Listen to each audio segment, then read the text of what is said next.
America যে কোনো মুহূর্তে ইরানে আক্রমণ করতে পারে। ইতিমধ্যে ইরানের কিছু গণমাধ্যম এই বিষয়টা নিশ্চিত করেছে।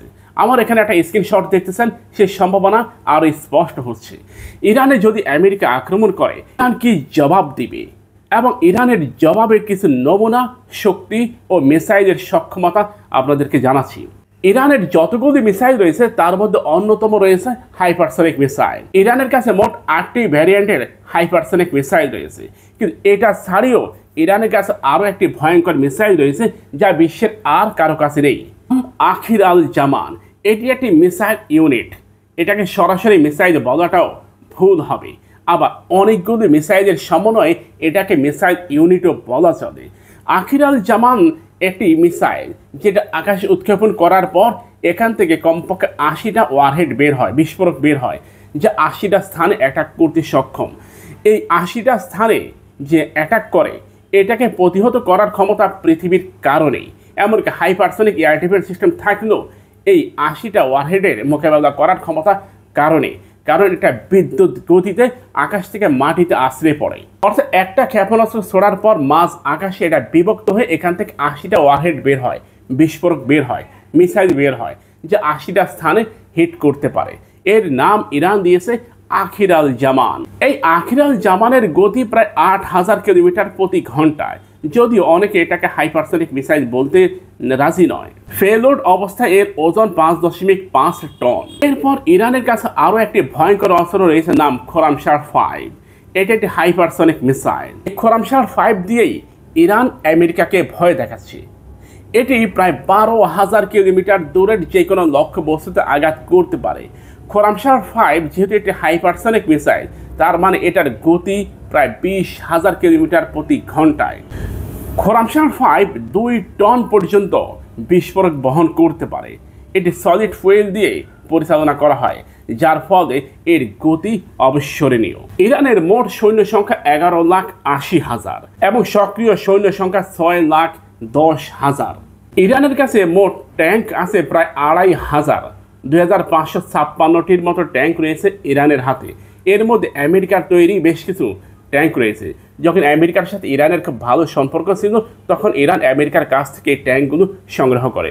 সোভিয়েত আমলেরও অনেক ট্যাঙ্ক রয়েছে ইরানের হাতে। ইরান নিজস্ব প্রযুক্তির মাধ্যমেও ট্যাঙ্ক তৈরি করে। 2 মাস আগের ইরান আর 2 মাস পরের ইরানের মধ্যে আকাশ আর জমিনের পার্থক্য রয়েছে। 2 মাস আগের ইরানের কাছে শক্তিশালী কোনো এয়ার ডিফেন্স সিস্টেম ছিল না, কিন্তু বর্তমান ইরানের কাছে অনেক পাওয়ারফুল কিছু এয়ার ডিফেন্স সিস্টেম রয়েছে।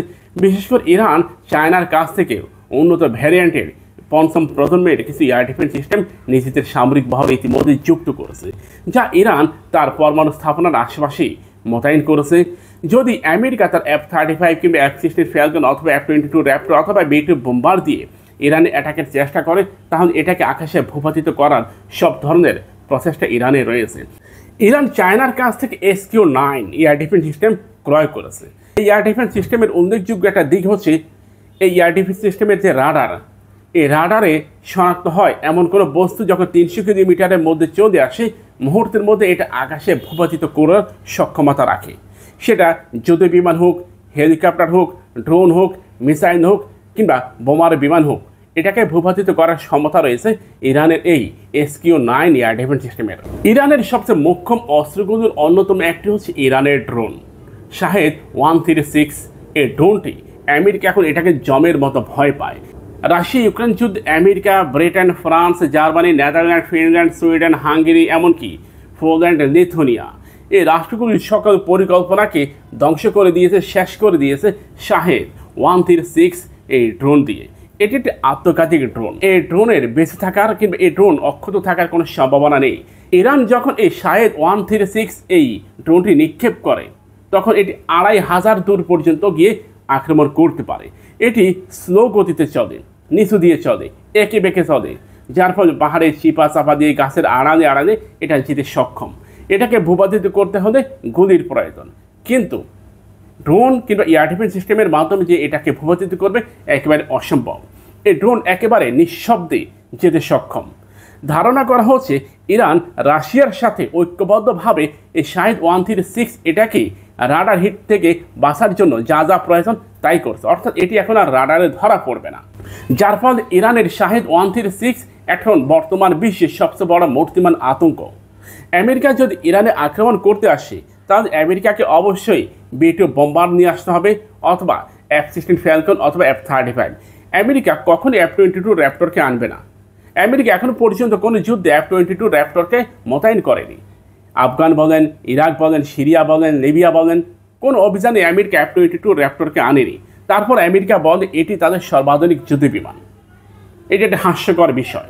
এই মুহূর্তে যদি আমেরিকা ও ইরানের মধ্যে কোনো সংঘাত বেঁধে যায় তাহলে এটা নিঃসন্দেহে মার্কিন সাম্রাজ্যের একটা পতনের ইঙ্গিত হবে। আমাদের চ্যানেলটিকে সাবস্ক্রাইব করুন, পাশে থাকা বেল বাটনে ক্লিক করে আমাদের সাথে যুক্ত হন।